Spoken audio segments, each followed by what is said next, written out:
What's going on? You locked in with the Innovators YouTube. You already know I got the best interviews right here, man. I got my guy out of Sacramento, man. I got Kakea B in the studio. What's popping? Not much, man. What's the word? Shout out to Innovators for having me right now. First, I want to say it's a pleasure and a blessing to have you here. I appreciate you coming through today. Easy. It's easy for sure. Just to get into it, let the people know where they can follow you on social media. Oh, yeah, you can follow me on Instagram, KKRMG, KYKYRMG, on every other social media, KAKEA_B. Just to get into it, what was it like growing up in Sacramento for you? Oh, yeah, everybody's view of Sacramento that they see right now has been, it's not really changing. That's really how Sac always has been. Really Iraq. When you think about South Sac, it's really Iraq. I done seen my next door neighbor, somebody run into the garage and light the shit up. I done seen, we was fighting every day in high school, middle school. I went to Rudder. Shout out all my dogs who went to Rudder too. I went to Rudder, man. It was real grimy, man. Low chance of making it out and doing something with your life. I really think that Sacramento is a cesspool, man. Everybody who's there, they don't really want to leave. They just want to stay and kind of just, be there. Why do you think people don't want to leave from Sacramento? Because it's all they know. Even like the first time I ever went to SF, I was like, oh, shit, this is what a city looks like. It's tall buildings and it's live though. So I really think that just in Sacramento, you don't know nothing but Sacramento. So as a result, that's all you can kind of put into the world. So when you do go other places, at the end of the day, what you know and what's in your heart is Sac. Which could be a good thing or a bad thing. But for all my people who's in a similar position as me, it's like we got to go up. We got to rise. Sacramento can't be the top of it all.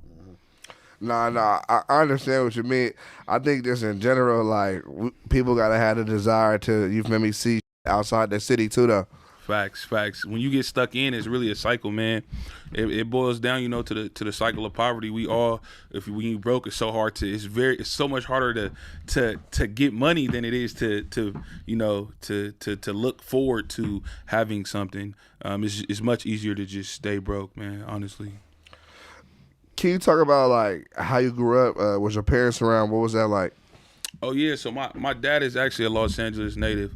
Honestly, Big Cat, he is a jailbird, to say the least. If I'm keeping it honest, he was kind of here and there, but in reality, we was kind of fending for ourselves.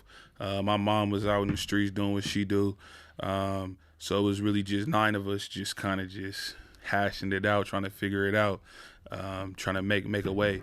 Shout out to my older siblings who was really, cutting it up for us, making it a little bit easier on us, to be honest. And would you say you was a good kid overall? You was a bad kid? How would you describe that? I really think it depends on how you look at a good kid or a bad kid. But I feel like I was a good kid, but I was doing bad all the time. We was stealing bikes and stuff like that, for real. But at the same time, I'm not skipping class. I'm in class.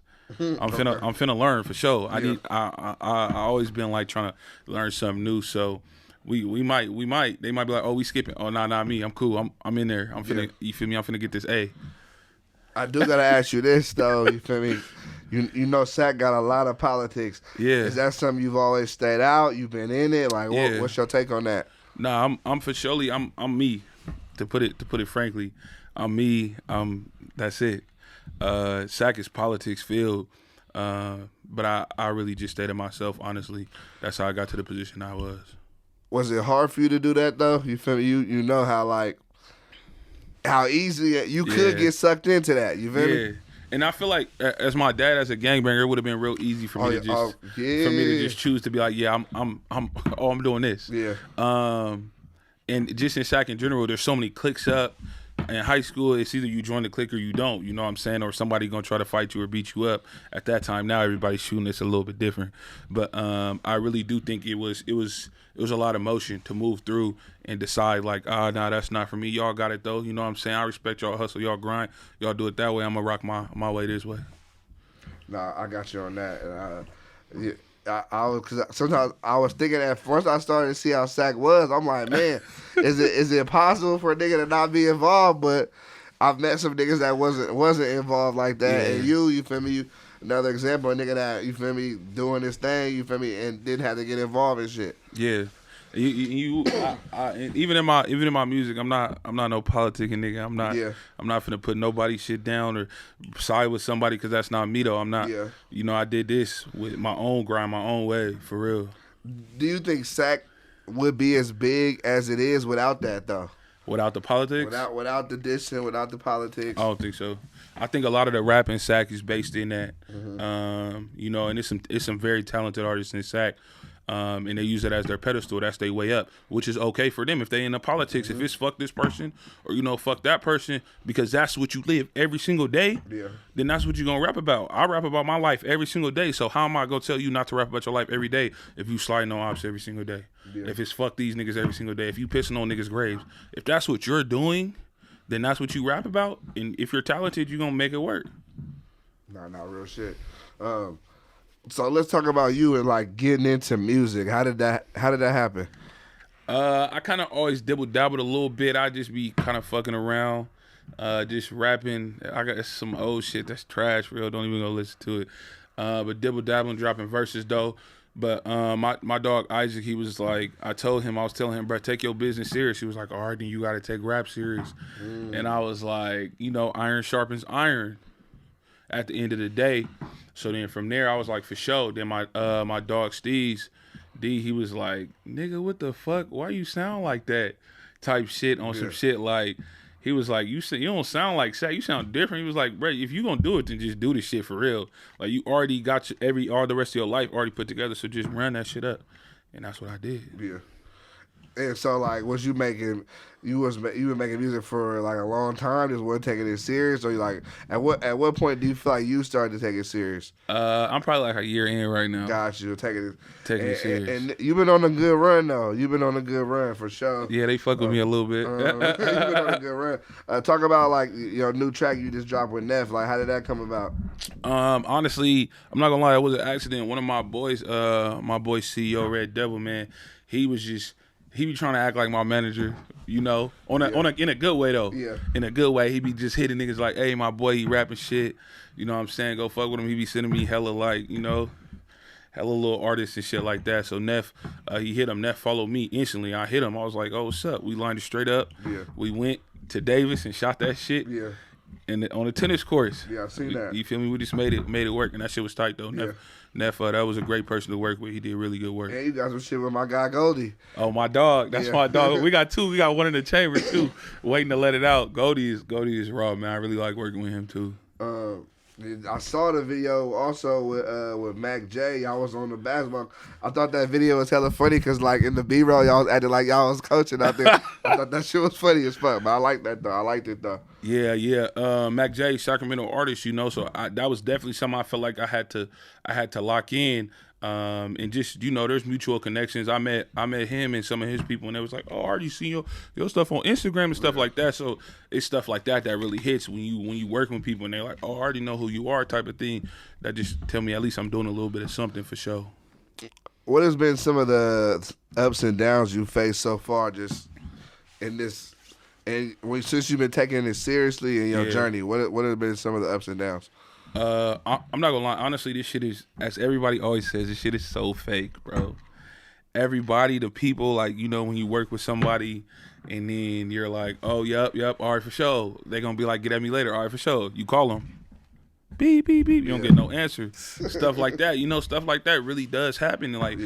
And to me, I'm just like, I just be trying to keep it solid. So I'm like, it's just kind of fucked up to me that really people are with that portrait that they paint though.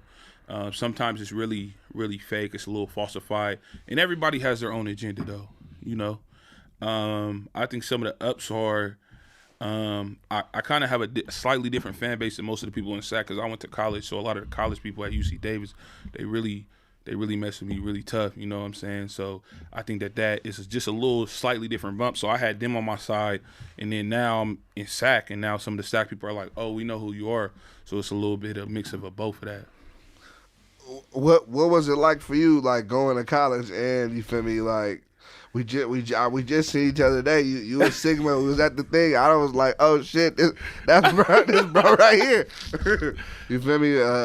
What was your college experience like? College was tight, man. I would tell anybody who can't do it, go do it, man. If it's not for school, if it's not your thing, I completely understand that because college isn't for everybody.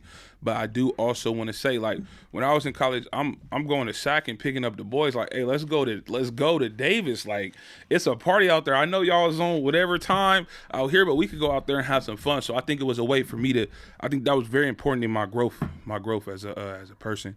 In order to leave Sacramento to go, even though it was only like 30 minutes away, but to then be somewhere else and then allow me to then grow and flourish as a person. Different world, though, for sure. Very different. Different world. Very different. Ethnically, culturally, it's completely different. But I do think that it was necessary for me to just to be a different person. And what made you want to be Greek? My mentor, man, his name is Devon. He was just so heavy on the community service, in the community service aspect, and I'm like, oh wait, I'm with it. Ain't nobody out there. The culture wasn't there, so I'm with helping the community. Like, let's make it happen. And then eventually, I was just working with him so much that he was like, hey, I'm a part of this org. You know, would you like to be a part? And I was like, oh, for sure. I'm already doing the work. I might as well at least reap some of the benefits. But I didn't even know what the benefits was. I was just like, yeah, let's do it. I'm already with it. So that's kind of how that happened. That's crazy. Nah, that's crazy. But nah, I fuck with it though, and it was dope to see because it ain't like I be running into hella niggas that be Greek, so it'd be like it was like, oh shit. I was there in disbelief, damn near. I was too. I didn't put two and two together. Bro, I'm talking about. I'm on the Instagram like, this is no way. Oh, that's me, for sure. If somebody never heard a song from you, what song would you tell them to listen to? Sacramento Bars Fest. I was about to ask you, how was that? Sacramento Bars Fest, that kind of like blew me up a little bit. I'm not gonna lie. Like, the wave was nice, but once VLE and they invited me to the cypher, after that it was like, yeah. Everything, all my numbers went up everywhere. All my DistroKid streams went up. Everything went up. Everything. What was it like preparing for that? Like, I didn't know, bro. Did you feel like you had to come in there and drop some shit, or like? Oh, for sure. The way, I'm not even gonna lie, the way D painted it to me, he was like, bro, you only get to go one time, and I was like, oh, for real? He was like, if you fuck up, it's over with. Like, you know, you don't get to go again. I'm in there and niggas fucking up and going again. I'm like, man, this nigga finessed me, but he was just trying to, you feel me, prepare me. You're right. So when I went in there, I one take both of them. For real. Bing, bing. It's a real rap though. You can see when I turn my head, the voice go down, everything. Yeah. It's real live though. But that right there is kind of on TikTok. Them the Bars Fest been going up for a while, and I always thought that was super dope that he did that for sure. But nah, I think it's dope that shit got you right for sure. Nah, for sure. My numbers crazy. You damn near gotta do another one. I'm ready for next year, man. I'm already, you feel me? I'm ready. They already know what's up with me. What is it that you would think will take you to the next level? I think I really just got to keep grinding. I think it's really all about timing. I'm in the studio literally all the time, just making music. But I really think just keep grinding, keep releasing, just make sure a little bit more people are in tune with who I am, with the music, with my life and stuff too. Because I think that's a part of your personality is so important in the rap industry, because you could be a raw rapper with no personality and certain people might not like you, but certain people also might like you because you have no personality. Yeah. So it just depends on how you portray yourself, and I think I'm still trying to get that. But you never know, it might be one big feature or one big red microphone dropping down and me rapping on it. It could be anything. Like as an independent artist, like I know that like it's. A lot of times it's the grind. Like you gotta really grind it out. You gotta put a lot of like your own money into the shit. Like, have you had like a normal job, or like what's your opinion on rappers having a job? Like, what's your take on that? I'm a real worker. I'm a real hustler. I'm a real grinder, bro. I probably got like 3-4 jobs, 3-4 9-to-5s. No cap. I'm a real worker. This shit don't pay for itself. Wait, you have 3 to 5? You have 3 to 5? You have 3 9-to-5s? Yes. I'm a real worker. Usually I only got one phone right now, but usually I'll have three or four, because I really believe in it though. I really believe that, you know, what you do with your time it comes out. This shit, I had jewels before I started rapping though, because I already had pape. That's not usually how it works. You know what I'm saying? I didn't hit for no EDD. Yeah. I wish I did. 40K for nothing. Yeah. On my life, I had something crazy, but you know what I'm saying? I really think that with whatever you put your time into is gonna come out of that. So right, I'm putting my time into this 9 to 5. They paying me. I do a good job. Pay. I'm salary. I only work salary. I ain't working no hourly. Yeah. Salary. Give me my benefits. Give me my health care. Give me all that stuff. Yeah. You know what I'm saying? I just had a daughter. She was born basically for free because I got great health care. Yeah. That's things like that. Sometimes I think as rappers, we get so stuck up in the fact that, you know, fuck a 9 to 5. Fuck that. But it's 9 to 5 because literally you could work it on the side while you rap and do your gigs and shit like that. Because how often are you rapping during the week? Yeah. How often are you rapping during the day? Yeah. Not like that. Not Shows ain't during the day. Yeah, every show I had is at night. Yeah. And it's usually on the weekend or Friday. Yeah. So why can't I work a 9 to 5 during the week, give me some pape, and then also get my money off streaming? To me, it only makes sense. I got a couple questions, but can you say, if you want to, what do you do? I tell students to be good. One of my jobs. Yeah. I tell students, because I went to college, Yeah. I tell them kind of what to do and what not to do to help them better themselves on their college journey. That's one of my jobs. Yeah.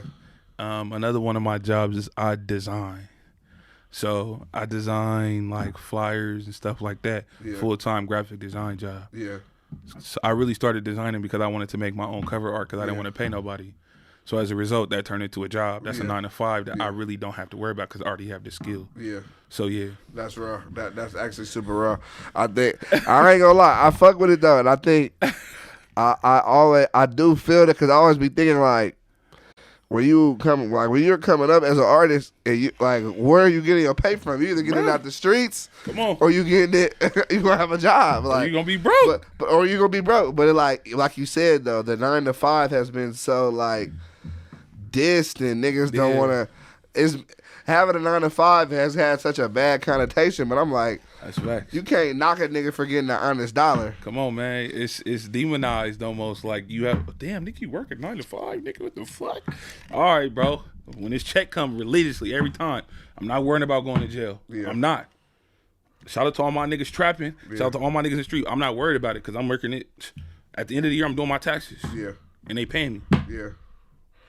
Healthcare, insurance, everything. Yeah, straight up. Just talked about having a daughter. How has fatherhood been for you?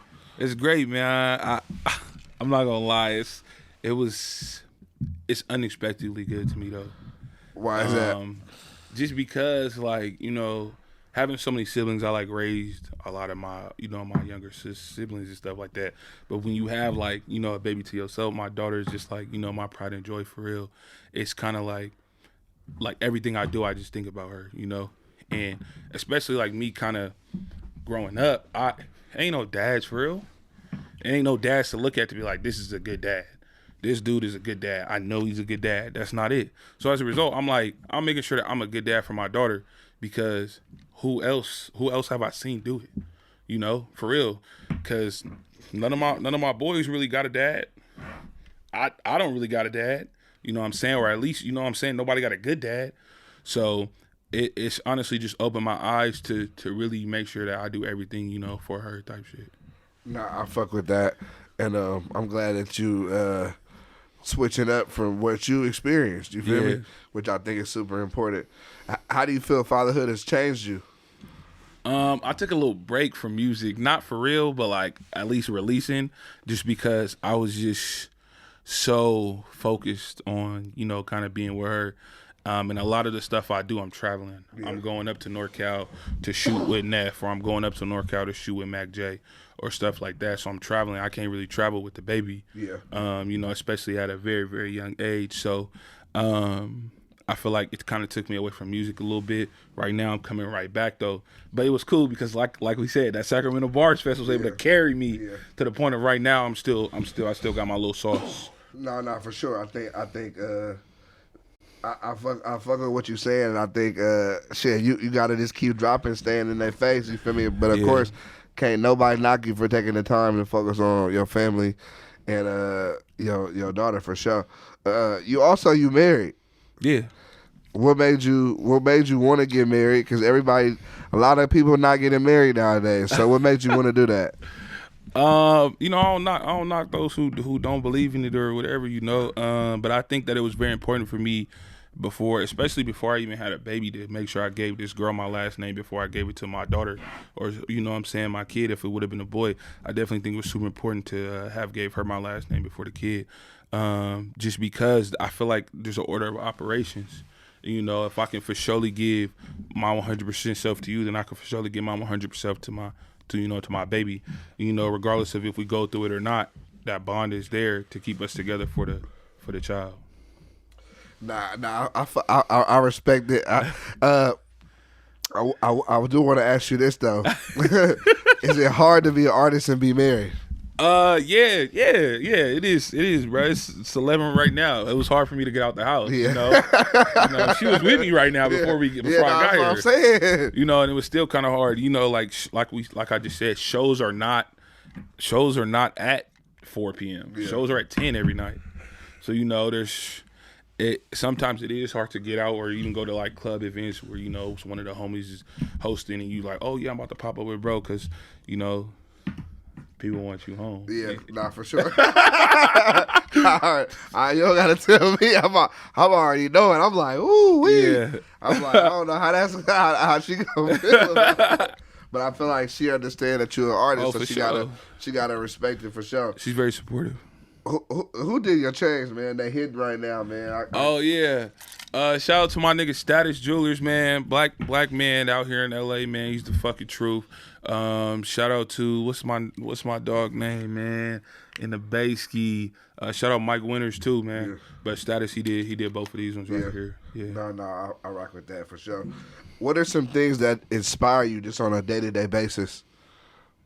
I want to cheat and just say my daughter, but I think that's kind of cheating, you know.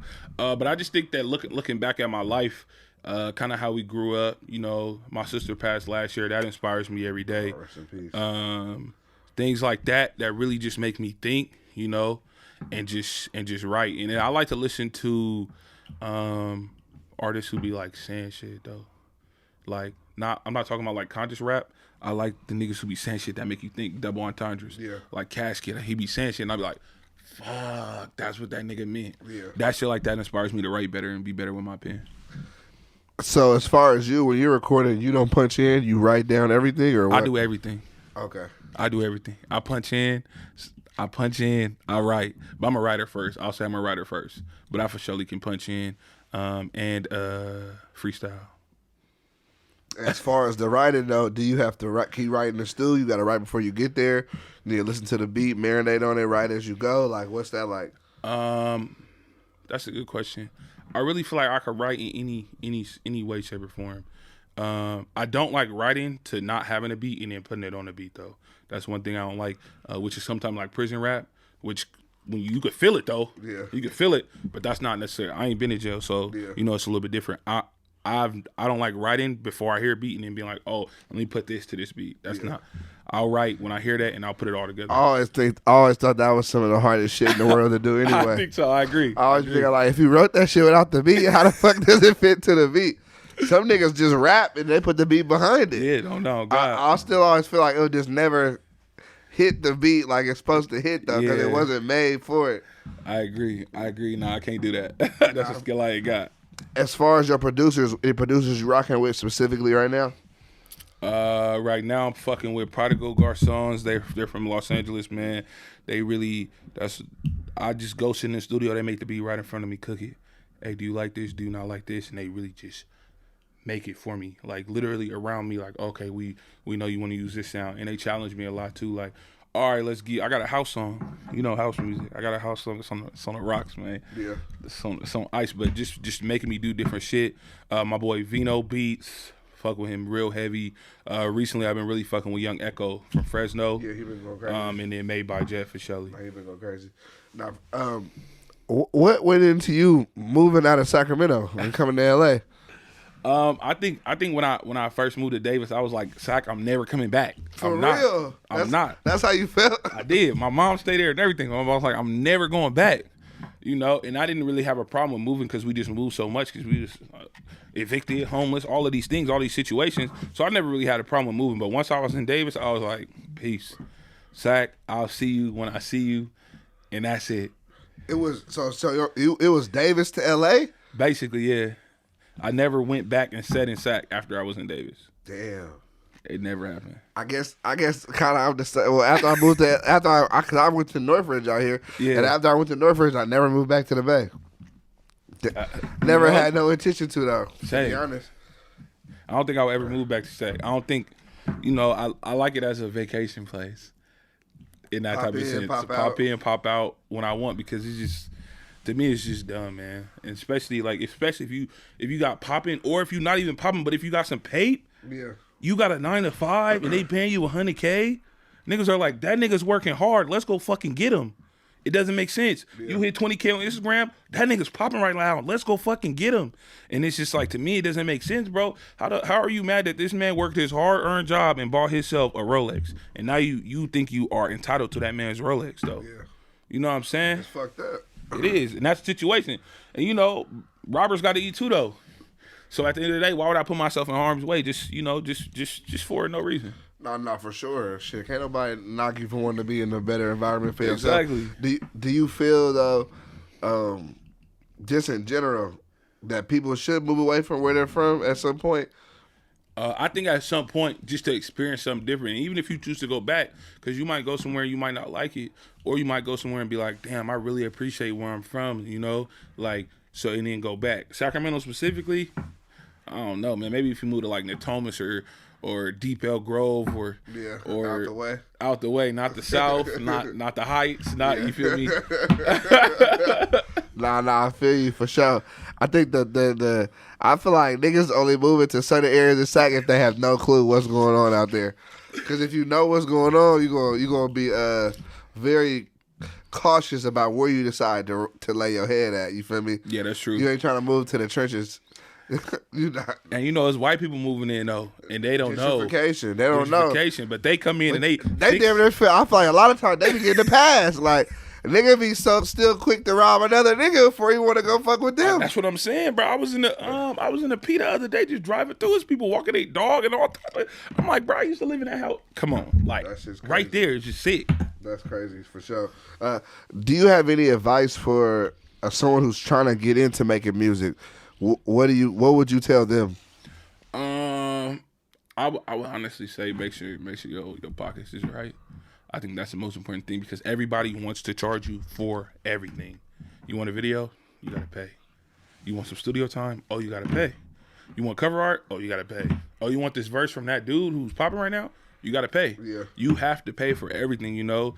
And if you can get popping without paying for stuff, that's cool too. But most likely it's gonna be hard. You know, you gotta pay for promo, marketing. If you want to go on Thizzler, if you gotta pay them unless you do something that's crazy and they're like, oh, let me take this. Nah, for sure. That's why when you talked about having a job, it's like shit. I'm like, nigga can't knock that nigga. You can't knock like you cannot knock the nigga. That's you really can't, bro. You feel me? Like can't knock it, nigga. You gotta, like you say, you gotta have the bread. So it's like someone can't be mad at the nigga working at 9 to 5 who's investing back into himself. Exactly. Nah. Everything costs. Nah, for sure. That is good advice for sure. What can the people expect coming soon from you? I'm not dropping no tape anytime soon, so don't expect that. I was gonna ask you about that because I see you got the project. Nah, that's not real, bro. That's not real. That's not real. That's not real. That's one of them that it was like a little label thing. They was trying to fuck with me, so I went out, flew out. They paid me for my vocals basically, but that's not real. Ain't no tape. Coming soon. You have no official project out. No official project out. But and don't expect no coming soon because you sticking with the singles. Singles wave. I'm pushing it out. Explain the single wave. So for me right now, if we look at the singles, every time I drop, my numbers is good. Pew, pew, pew, pew. But for me, I think that until I get to the point where it's people being like, hey, KK, bro, when are you dropping? Like, drop. I don't think I'm there yet. I think I'm to the point that when I drop, everybody's like, oh, shit, this nigga dropped. But I'm not to the point where niggas are like, hey, nigga, drop. You know, like, what the fuck? Nigga, new music. I feel like the supply and demand is a little bit off right now. And because of the game that we're in, everybody's giving so much supply all the time. So the demand is not necessary. But I feel like once the demand is there, then I could drop a project. If that's at the end of this year, if that's at the top of next year, whatever, I feel like the demand is there, then I'll drop a project. No, I can. I understand that. I think I do believe you should drop as many singles as possible till you like get your buzz right. Cause it's like if you don't got no singles out and nobody really even like shit, I be seeing that with rappers who's established. They drop 6 singles off the project that's coming out. Put it on the project. Then it come on the project. I'm like, I done double downloaded the fucking song. But everything like of course everything is strategy. Everything is a plan. Yeah. I did want to ask you, what is like your situation as far as like your distribution? You on DistroKid? You on CD Baby? Like what? No, what I'm is on it? DistroKid. Gotcha. I'm strictly DistroKid. I've tried CD Baby.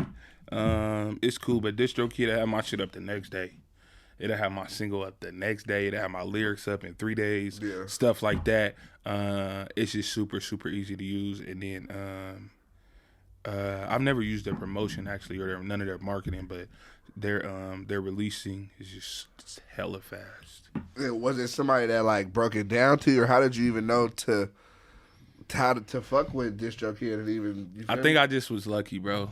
Cause some niggas fuck with some other shit that doesn't work for them, but DistroKid worked for me. And then even talking to Dsteez and shit, he uses I think CD Baby, but sometimes he be complaining to me, and I be like, "Nigga, get on Distro, get on Distro. Bro. That's the wave." And they get my money in 3 days. For real? Hell yeah! Damn! Shout out to DistroKid. Shout out to DistroKid. Nah, I rock with that.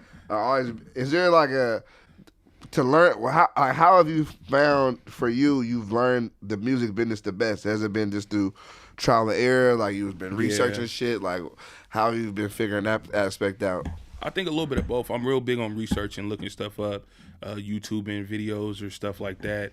I'm real big on that, but then also just being around people who do music. Like I was fucking with Soulja Boy for a little minute, and just being around, talking to people with an open ear, and being willing to listen in those spaces, even when you might not really like the people who are in the room, but somebody is saying something that you could learn from. So me just taking that chance to actually learn, I feel like that's what kind of gave me a lot of the game that I have. Yeah, no, I can rock with that for sure. I think, and you're right though. Sometimes you gotta close your mouth and listen up to really soak in all the game. Yeah. What is something that most people don't know about you?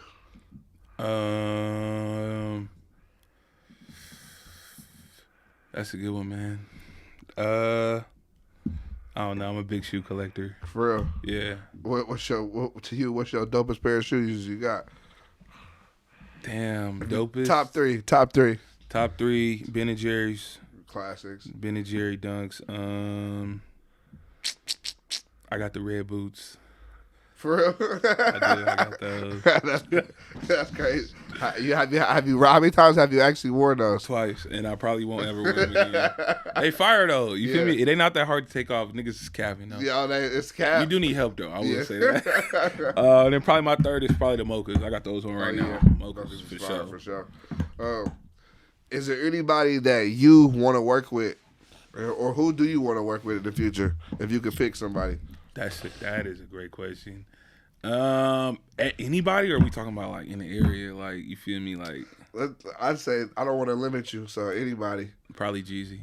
Got you. Why? That's probably my favorite rapper. I just grew up listening to him. Yeah. Jeezy, yeah. I feel like that could be done. I feel like it could be done too. I know Haiti is signing Jeezy. That's what I'm so like. I feel like I'm like a little. I feel like that could be done for sure. That's I'm fucking with what you got going on. Definitely. I'm rocking with it for sure. I think you got a dope story. You got dope music. Got a lot of singles out. They just got to tap in. They're on all streaming platforms. Yes, they sir. can lock in with that. Easy. Is there anything that you want to address that we haven't discussed while you're here? Not really. Double down on the. I'm not in your politics. You feel me? We rock with whoever's rocking with us to the point of the music thing. I'm from South Sac, but I did this shit my own kind of way. So everybody in the South, I'm rocking with everybody in the North. You know what I'm saying? In the Heights, we rocking with you. Yeah. Type shit. I'm not. We're not affiliated with, you feel me, none of that nonsense. You won't hear it in my music from my point of view, or none of that. And we know we're going to keep running up these numbers, man. All you young boys, man, make sure you get your paper right. So, you know, once you do drop your song, promos, you want to run your promos, you want to run marketing. Whenever you do set your budget, you don't want to just buy chains and jewelry and shit like that. You want to set a budget in for your marketing so that your song can get played for people who don't know who you are, and then they can become a fan. Nah, straight up. Good game. Y'all make sure y'all open your ears to what bro's saying. We got Kakea B coming out of South Sac in the building.